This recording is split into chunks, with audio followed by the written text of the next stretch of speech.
在现在这个全球化的时代，印度曾经信心满满的搞自力更生，琢磨着6年之内摆脱对中国等外部力量的依赖，实现自己的经济腾飞。可谁能想到，6年时间一晃就过，这事儿不光没成，反而把自己搞得是一团糟。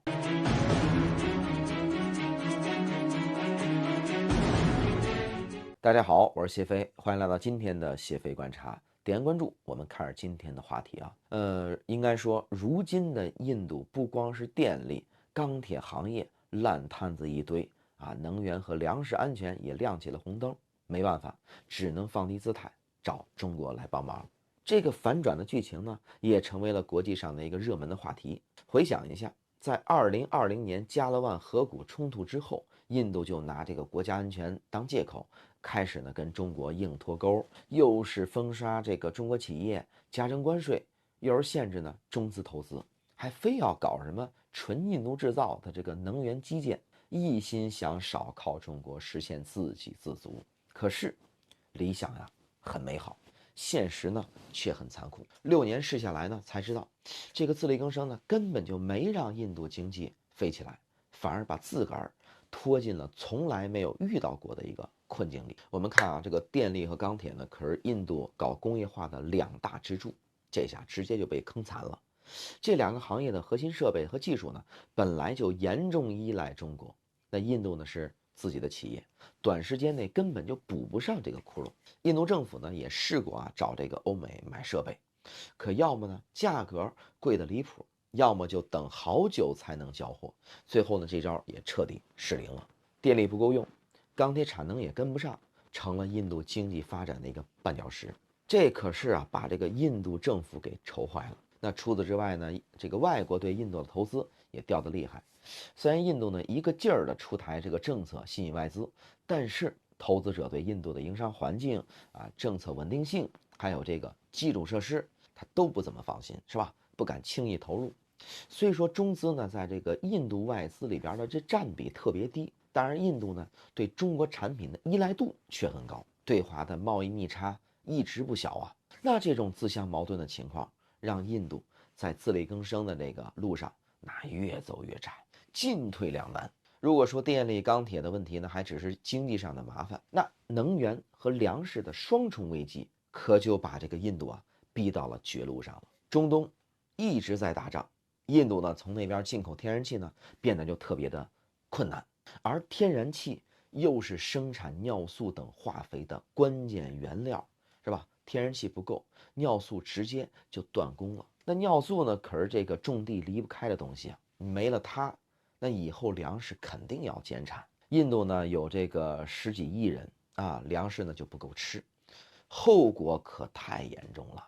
印度政府也清楚，要是不赶紧的解决这个尿素的问题，是吧？不光粮食安全保不住，社会稳定也会出大问题。那没办法了，印度呢只能急急忙忙的找中国来求助，想从中国呀多买些尿素啊，先解这个燃眉之急。可是呢，这个让人觉得又可气又好笑的是，就在印度求这个中国帮忙买尿素的同时，还盘算着呢对中国的这个粘胶、长丝、纱线啊征收反倾销税，一征就是要征5年。那你看，这种当面求人背后拆台的这个双标的操作，不光呢暴露了印度在经贸上的这种短视和自私，也伤了中印合作的信任。我想印度啊好像没明白，就是现在全球化这么深入，没有哪个国家能关起门来是吧自己过日子的，只有啊互相合作，互利共赢，经济呢才能长久发展，社会才能稳定。那面对印度的这种困境和求助，那中国呀也拿出了一个大国的担当。作为全球最大的尿素生产国和这个出口国之一，那只要能保证啊我们自己够用，是吧？中国完全有能力帮印度一把。但是注意啊，这个帮忙不是白帮的，得建立在互相尊重啊、互利共赢的基础之上。我认为这是一个很基本的，对吧？不过分。中国也清楚，只有印度拿出真心实意的行动，那中印的经贸关系才能真正的好起来。印度啊，要是想让这个中国真心帮忙，就得放弃对中国的这种无理的指责和打压，别再搞那种反倾销税这种损害中印合作的事儿。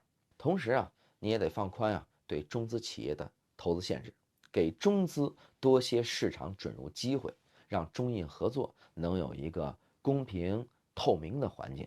只有这样，中印呢才能在经贸、科技、文化等方面多合作，实现双赢。那说到底啊，中印都是新兴大国，在全球化里边呢都有着重要的作用。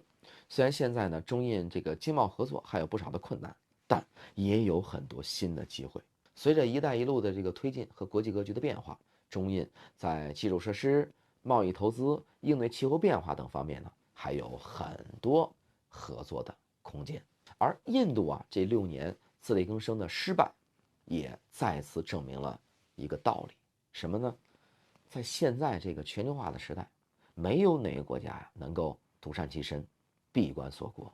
那么，只有开放合作、互利共赢，才能让经济持续发展，社会呢才能稳定。所以啊，我们也希望印度呢能够认清现实，拿出诚意，和中国呀一起把中印经贸关系给搞好。毕竟呢，在全球化的这个大潮里边，合作才是主流，共赢才是最明智的选择。好，感谢收看今天的谢飞观察，希望各位呢点关注，我们下期节目再见。